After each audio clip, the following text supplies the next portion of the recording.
안녕하십니까, 머니프리입니다. 오늘은 2021년 2월 16일이고요. 저는 오늘까지 일 단위로 57일 연속해서 연속 수익을 기록했는데, 오늘은 좀 많은 분들이 생각보다 좀 같은 주제를 많이 물어보시더라고요. 어떤 종목을 매수하는지, 그런 종목 선정에 대한 기준과 언제 사고 언제 파냐, 여기 대해서 되게 많이 궁금해 하셔가지고 제가 실제로 어떻게 하는지 정말 솔직하게 좀 공개를 하려고 합니다. 사실 초보자인 입장에서 이런 것을 공개하는 게 되게 많이 부담스럽지만, 그래도 일단 솔직하게 공개를 하는 거기 때문에 일단 불편하게 안 봐주셨으면 좋겠고, 저는 이렇게 하는구나, 좀 이 정도로 봐주셨으면 좋겠습니다. 먼저 종목 선정인데요. 저는 절대 가치 투자자가 아니라 제 마인드는, 전 트레이더라고 생각을 합니다. 제 마인드는 나는 장사꾼이다. 이게 주식을 저는 물건이라고 생각을 합니다. 이 주식이 있으면은, 장사꾼이라면은 이 물건을 결국에는 내가 사서 누군가한테 더 비싸게 팔아야 하는 거잖아요. 그렇기 때문에 저는 이 가격 자체가 얼마인지 보다도, 내가 산 가격보다 더 비싸게 팔 수 있냐, 이것만 중요하게 생각을 하거든요. 그래서 저의 절대 원칙은 내가 산 가격보다 비싸게 팔 수 있는가. 저는 매수를 할 때, 그리고 종목 선정을 할 때 딱 요거 하나만 생각을 합니다. 내가 얼마에 샀든지는 관심이 없고, 내가 산 것보다 더 비싸게 사줄 수 있는 사람들이 있는가 없는가. 결국 그러면 저는 손해볼 일이 없는 거잖아요. 이런 원칙이 생기게 된 이유는 손해보지 않기 위해서 이고요. 실제로 저는 이제 마이너스 난 종목은 극도로 팔기를 싫어하기 때문에, 이건 진짜 제가 버틸 수 없겠다, 여기 이 종목은 희망이 없겠다 싶은 게 아니면은 매도를 하지 않고 있습니다. 물론 그래가지고 현재 많이 물려있는 종목도 있지만, 결국은 이게 몇 년이 걸리더라도 결국은 회복해 줄 거라고 저는 생각을 하기 때문에 들고 있는 거고요. 만약에 제가 그만큼 뇌동 매매를 했다거나 매수 근거 없이 매수를 했을 때는 빠르게 손절을 하는 편입니다. 하지만 요즘에는 거의 매수 근거 없이 매수하는 것이 없기 때문에 결국에는 제가 지금 현재는 시장이 좋아서일지 모르겠지만, 매수한 그런 근거대로 그 밸류에 도달해 줘가지고 계속해서 수익을 낼 수 있는 것 같습니다. 그러면 결국에는 내가 산 가격보다 비싸게 팔 수 있는가에 대한 조건은, 많은 사람들이 많은 책에서도 말했겠지만, 결국 이거는 좋은 기업인가로 귀결되는 문제인 것 같습니다. 이 좋은 기업인가는 결국에는 기업의 실적, 그리고 사람들이 여기에 대해서 얼마나 인기가 있는가, 그런 관심도, 그리고 그 회사가, 그리고 그 산업이 성장할 수 있는가, 이 미래 성장성, 이 세 가지가 가장 큰 영향을 끼치는 것 같습니다. 이 기업이 좋은 기업인가에 대한 것은. 물론 여기에 또 하나 더 하자면은, 부채가 많다거나 재무가 건전하다거나 이런 거 좀 더 할 수 있겠지만, 저는 일단 실적 관심도 성장성, 이게 가장 중요하다고 생각을 하고, 이게 결국에는 비싸게 팔 수 있냐 없냐의 조건을 갖추고 있는 것 같습니다. 그래서 사실은 결국에는 어디서 종목을 선정하느냐, 비싸게 팔 수 있는가이고, 그러면은 어떤 종목을 어떻게 아느냐는 사실은 너무나도 다양합니다. 뉴스에서 볼 때도 있고, 주변 사람들이 말하는 것이라던가, 아니면은 제가 실제로 사용하고 있는 제품 이런 거에서 투자 아이디어를 어디서든지 저는 얻으면은 그것을 주식하고 무조건 관련 지어서 생각을 하게 되더라고요. 이렇게 된 지가 벌써 한 3년 이상이 지나가지고, 저는 어디든지 어떤 뉴스를 접한다거나 뭔가 사물, 어떤 현상을 봤을 때 계속해서 저만의 시나리오를 그려보거든요. 원유 가격이 원유 가격이 만약에 급락을 한다면은 전기를 생산하는 한전 같은 업체는 되게 원가 절감이 많이 됐겠네, 원가 개선이 많이 됐겠네, 그러면은 좀 이번에는 흑자 전환할 수 있지 않을까, 이런 식으로 한전을 매수해서 실제로 흑자 전환했을 때 판다거나, 이런 시나리오를 계속 그리면서 저는 하고 있는데, 실제로 제가 한 종목을 예시로 한번 들어봤습니다. 저는 사람인 HR이라는 종목을 솔직히 좋게 보고 지금도 보유를 하고 있는데 꽤나 지금 현재 오늘도 좀 큰 슈팅이 나와가지고 좀 재미를 보고 있습니다.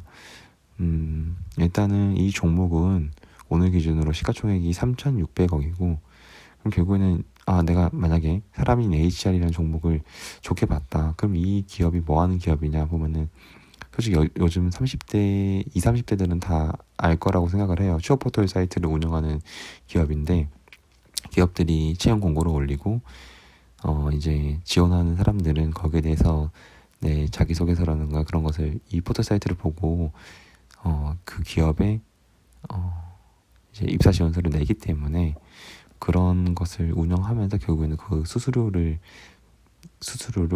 이제 돈을 버는 그런 비즈니스 모델을 가지고 있고요. 결국에는 이 사람이 HR이라는 종목은 얼마나 자주 채용이 되느냐, 채용이 많이 될수록 고용이 많이 일어날수록 이 회사는 돈을 많이 벌 것이고 또 어떻게 말해야 되나, 결국에는 이 채용 시장에 대해서 순환율이 빠를수록 저는 이 기업이 돈이 많이 번다고 생각을 하거든요. 그리고 앞으로는 인적 클라우드가 좀 데이터베이스화 돼가지고 그때그때마다 평생 고용 느낌이 아니라 그때그때마다 TFT 형식으로 필요한 사람 어떤 개개인이 어떤 능력을 가지고 있는 것이 다 데이터베이스화 되어가지고 이 프로젝트 할 때 이런 사람들이 필요하겠다, 뭔가 그런 정보를 이런 기업들이 가지고 있으면은 그때그때 사람들을 알선해줘서 이렇게 돈을 벌 수 있는 그런 시대가 인적 클라우드 시스템이 될 것이다. 저는 미래를 많은 사람들도 그렇게 바라보고 있고 저도 그렇게 바라보고 있기 때문에 이 기업에 대한 성장성이 있다고 생각을 합니다. 그래서 일단 시가총액이 3,600억인데 일단 이 기업을 처음 봤을 때 배당도 주고 좀 퍼더 16이면 그렇게 높은 편은 아니고 이렇게 생각을 하거든요. 그러면은 일단은 저 같은 경우는 한 이 정도쯤에 매수를 했는데 제가 이 기업을 매수한 근거를 설명하면은 앞서 제가 종목 선정한 방법이라던가 매도 타이밍에 대해서 좀 설명이 될 것 같아요. 제가 이때 매수를 한 이유는 저는 결국에는 저점이라고 생각을 했거든요. 제가 한 7월 내지 10월 사이에 이 종목을 매수했을 때는 코로나 이때는 20년 작년 3월쯤에는 코로나 때문에 많은 사람들이 실직을 했잖아요. 그래서 실업률이 많이 올라갔고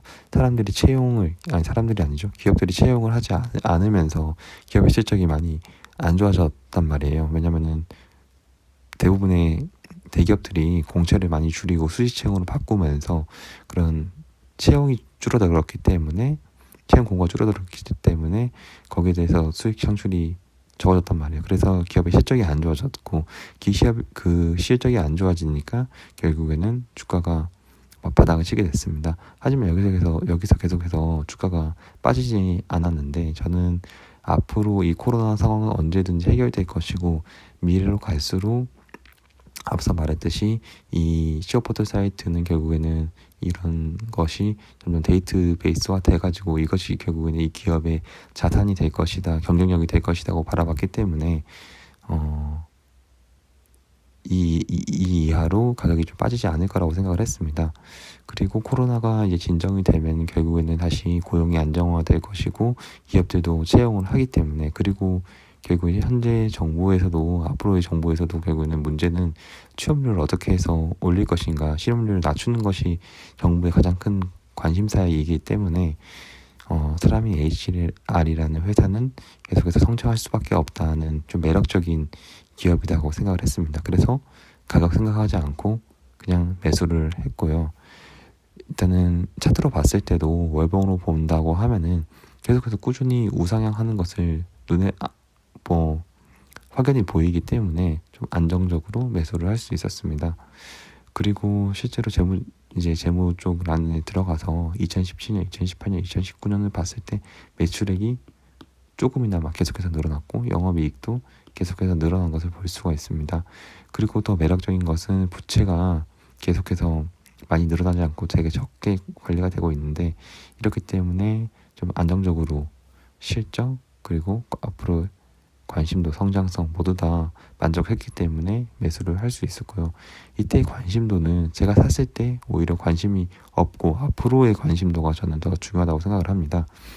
일단은 제가 샀을 때는 주가가 많이 내려앉아 있다는 것 자체가 사람들의 관심도가 없다는 거고, 이제 기업들이 채용을 시작하거나 그럴 때는 사람들의 관심도가 다시 이 기업에 증가를 할 거라고 저는 예상을 했기 때문에, 그래서 이 관심도라는 것은 앞으로의 관심도가 늘어날 것, 그리고 현재의 관심도는 좀 적을 때를 말하고 있습니다.